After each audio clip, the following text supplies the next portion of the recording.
Hi everyone, number one Marmaduke fan here, and we're looking at Afar, written by Leila Del Duce and drawn by Kit Seaton. This was published in Image Comics in 2017, and when I saw Image Comics 2017, hi, Derek Larson here with IED Comics.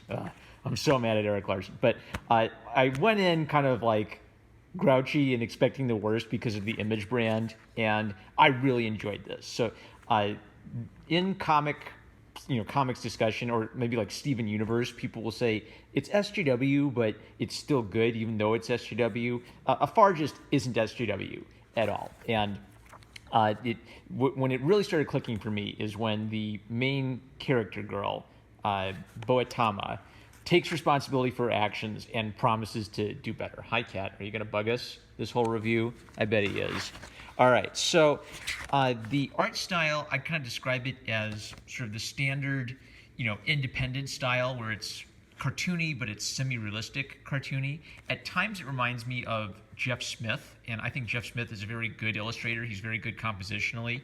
And as I warmed up to it, I really just got into it. It's a fun little kind of ancient storybook style story. It's got a storybook style illustration to the comic art. They work together nicely. So the opening has Boatama talking about how her dad messes everything up and she's going to run away. And I'm thinking, oh great, she's immature.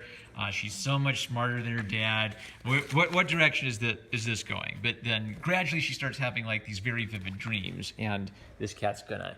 Now he's quiet. He just wants to get between you guys and the review.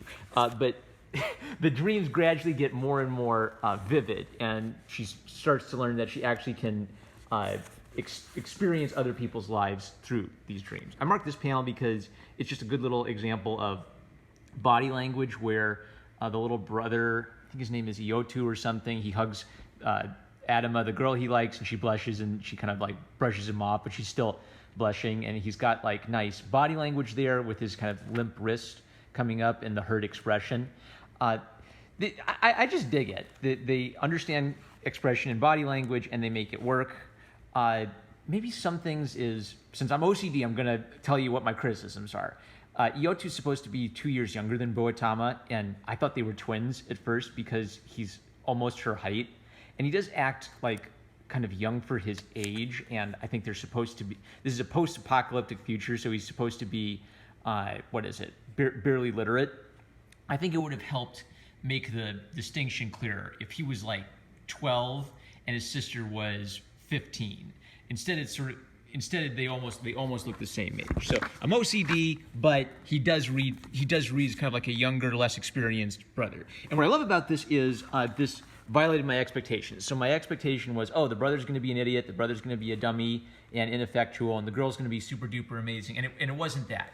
They are balanced characters where the brother's younger, he's less experienced, he's relying on his older brother because she's more experienced than he is. But they both have great qualities. And one of the way his character is developed is through his letter writing. Now, as an editor, it seems a little unrealistic to me that his grammar would be this bad. The point is that he's illiterate, but if you see how little kids write, little kids don't say, not good writer, but here thoughts 2 days out. When kids write and they don't understand something, they write the way they speak. So they will write using correct grammar usually, but they'll actually use very bad spelling because it's not obvious what the spelling would be in English.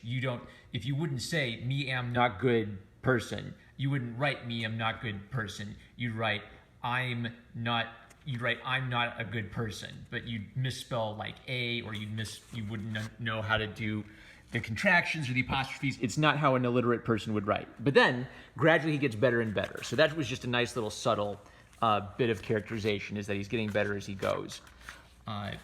The premise of the parents is that the mom kind of makes pottery and she gets easily depressed, and the dad's a bit of a charlatan where he presents himself as an engineer for the systems of the old world, and then eventually he always gets found out and they have to move on. So they do have a pretty bad family situation, and then gradually like adventure finds them, and they have to kind of like make it, the two siblings have to make it on their own.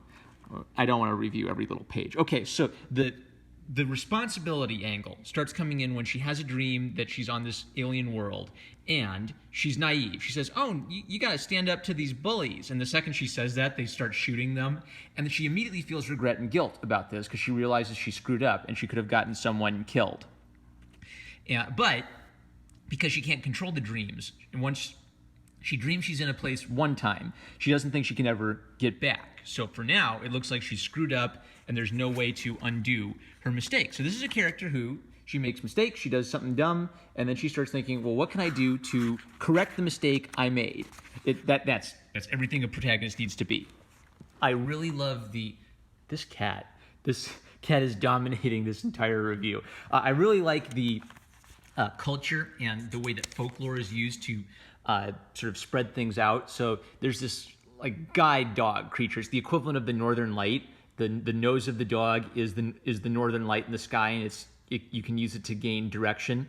And so there's this fairy tale about the creature, about a young boy wandering the desert, and the creature keeps helping him. And then the young boy sees some people, and the dog warns him not to follow it. But the boy follows the people, they turn out to be a mirage, and he dies. And the point of the fairy tale is you always follow the star. That's the nose of the dog. That's your trusted source. So I really love that this fairy tale, it feels like a real fairy tale. It has a moral point. It has a tragic element to it. It connects to nature, and it connects then to kind of like the cosmology or the fantasy side of this, where she's having these dreams of these really alien, bizarre creatures. I think it's doing a very effective job of kind of capturing the imaginations of ancient peoples, where they wouldn't look at a dog and say, oh, gee, I wonder what species that is. I wonder what economic system they have. They would just like include all of these like really bizarre creatures and animals in their folklore. And the point is, you wouldn't understand everything. It's too much for human beings to understand. So I thought that was really interesting and really effective. Now, the gold moment for all of this comes where they're wandering the desert. They're trying to get away from the evil cyborg guy. And the brother, who's a little bit less mature, finds out that his sister was planning to run away from home, which is why she knows all this. She's been planning to run away from home for years, and she's been preparing to go about it alone. So she's been learning about plants and things. And so he gets angry. I don't care how much Papa messes up. I still love him, so stop being such a jerk about him. I miss them and Abena, and I'm scared. And she says, and listen, I'm exhausted, sleep deprived, and scared about what's happening to us. So please listen to me for just a second. I'd actually like punchier dialogue, a bit more to the point, but this is great stuff. What I was planning to do was wrong. I should have opened up and talked to you about our dumb family instead of trying to run. It wasn't fair, our dumb family issues instead of trying to run. It wasn't fair to either of us. And you're not stupid. Maybe you could be better at writing and house chores, and you definitely get into trouble easily. But you're smart when you apply yourself, and I've never seen anyone take to fixing old tech the way you do. You're even better than Papa sometimes. Well, that's not saying much, knowing Papa. Please forgive me. I'm sorry I almost ran away. I'm sorry you almost died today. And I'm sorry we're in the middle of the desert. So she takes responsibility for her sort of selfish decision to run away, which she didn't even like follow through on. She was selfishly thinking about running away, but she didn't carry it out. And then she starts taking her responsibility as a big sister more seriously. That's good writing. Again, I like punchier dialogue for comics. I'd have gotten like the 3 paragraphs down to 2 paragraphs, but this is a perfect character building scene. And pretty much from this point on, I care about these characters and I want them to get through the thing. So she eventually learns that the ability to travel dreams is something that can be controlled with practice, and she'll develop better skills at it over time. So once she knows that, she realizes she can go back and help the people she screwed up things for earlier. See, she's a character who's all about taking responsibility for her actions and fixing her mistakes.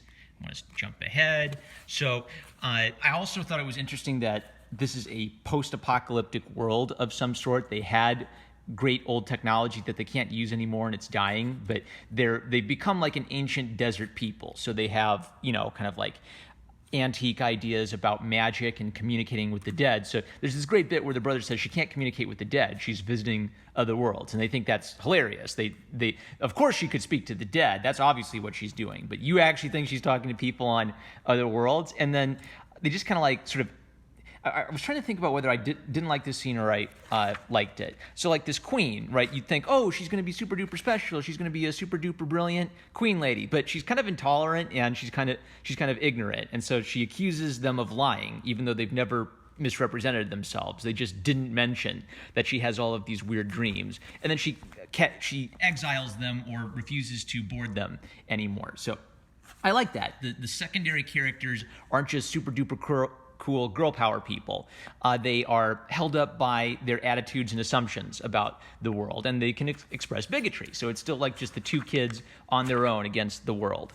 There's some like fun stuff where there was this maybe like budding little romance between the girl and the guy from the dream world, but it's tragic because she's not from their world, so it's not going to work. There's some fun little like running around trying to break their guns kind of stuff. It's just fun. You get into the swing of things. And what's interesting about it is it's a interesting world within an interesting world because of all the dreams. Like their story's interesting. They're running around trying to get away from the bad guy. And there's this whole added dimension of the other worlds and her connecting with them. So completely fascinating. It wraps up pretty nice. Like it leaves off with them kind of like solving a major problem and moving on. But obviously there's a lot of room to grow and develop this world. The sketches and the discussion is great stuff. They have like all their emails where it's like, whoa, amazing. So I'm not gonna like delve into that stuff, but like Botema, the artist Kit figures out Botema, and then they kind of struggle a bit on the younger brother, where he looks a little too old at first. He has a little too elongated a face, so she gives him sort of a squatter face with a bigger forehead and bigger eyes. They talked about how if he was short, they thought he was too short. I wish they'd kept him being short because that's visual shorthand for he's younger than her. That would have helped me kind of like separate the ages of the two. But they did make him look younger. They figure out the aliens, and the writer's an artist too, so she figures out, hey, here's kind of like the cat, and then the regular artist Kit, she figures out maybe more details on the cat. They figure out like the shape of the dog's nose, and it kind of like evolves and changes over time from a more pointed look to a more squat look, and then the kind of like fish scale lizard quality gets exaggerated. Okay, I love this cover development. So the cover is a big selling point. So these are just like variations on a theme with thumbnails. This is every good artist process. Sitting, looking at her back. Yeah, that's not that exciting. Standing straight next to a tree. Okay, but not pretty straightforward. Asleep with kind of like the dream extending around her hair. Pretty interesting, but she's asleep. The dog monster, okay, he's interesting too, but he's not the main character. A close-up of the girl dreaming, and the dog appears kind of like in the shape of her hair. That's actually pretty interesting. I like that one. Profile view, front-on view of her sitting with the dog kind of peeking out from behind the tree. So none of these say exciting story, except this one I actually quite like a lot, the one of the dog in her dream. So then here's like a new concept. So all four of these are the concept of she's holding out her hand, and within her hand are all of these like mystical worlds that she travels to in her dreams. So this is what eventually kind of like became like the final composition, but close up of her hand. I like this one too because you start wondering, oh gee, what's in her hand? Look at all that strong shadow. I want to know what's behind there. Her kind of peeking over the corner, but we're cutting off one of her eyes, and a profile. And I think the best view is always to see both eyes, because that's where you start to be able to interpret the psychology of the characters, when you can see their full face and interpret their emotion. Like profiles are interesting, but they're not as interesting from the perspective of telling you something about the character's expression, I think. So I think these two are my favorites. I do like this angle of the mystery, but I think this is the best one, and they went with it. So through the process of revision, they came up with something better. Costuming and props, so the little details matter too. You know, figuring out how to give the aliens 6 fingers, so they're a little weird. The artist added a lot. So Kit mentioned, I thought I'd take some inspiration from wild dogs for these aliens, so they have a little bit more individuality, and the writer loved it and said, go with it. It's great stuff.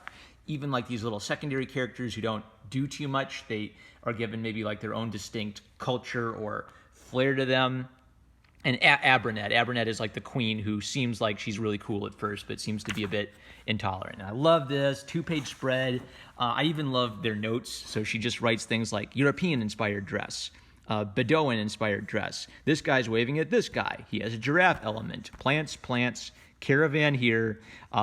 They kind of like write labels for everything on the table to keep it straight. And then from a quick breakdown to a more polished sketch. bada bing, more of their like process of like putting numbers in all the speech balloons so you can kind of logically make sense of that. Every time they have fun. They clearly had fun making this book. So there's this idea of like this mermaid who's got a deep sea anglerfish, so kind of serious sketches figuring it out, and then some goofy ones with like a cup of tea and saying, "Hey sailor," with the big monster. And they had fun. They had fun making this book. I had fun reading this book. Beautiful little illustration style. I love the monkey. He kind of behaves like a monkey, and he's a good balance of being like a cute cartoon animal, but still, he still reads as an animal based on his behavior. Little poster for Image Comics. Fantastic stuff. So, Leila Del Duce, she's done a whole bunch of comic work, The Wicked and the Divine. She's done some webcomic work as an artist as well as a writer. This is her first time just being a writer. Kit Seaton, an illustrator in Savannah, Georgia. Really strong work. And Taneka Stotts was the editor of this volume. So, good job. Good job. You created your new character. You gave her an adventure. You had her take responsibility for her actions. You added depth and variety to the world. And you gave me a nice little dream adventure story that could set up more dream adventure stories. You did exactly what you needed to do. Congratulations. This is a, what kind of recommendation would I give this? I'd give this a recommendation. I always feel like, because I'm an art tutor, I always feel like there's more room for improvement. It was a little bit of a slow warm-up for me. I was kind of like spending the first chapter saying, okay, where are you going with this? Where are you going with this? And then things started clicking together once the character's kind of responsibility fell into place. So, my only criticism would be keep it clicking. Keep me like turning every single page. Tighten up some of the dialogue, but fantastic. You're hitting exactly what you need to hit to make these characters feel real, for people to get invested in them, for them to make decisions where they take responsibility for their actions. Thank you. I really enjoyed it. Number one Marmaduke fan. I love you guys. Like, comment, subscribe. Click the bell to receive notifications. Check out my Subscribe Star if you want to support this channel. Thank you, Subscribe Star supporters. Thank you, Super Chat donators. I love you guys, and I'll catch you later.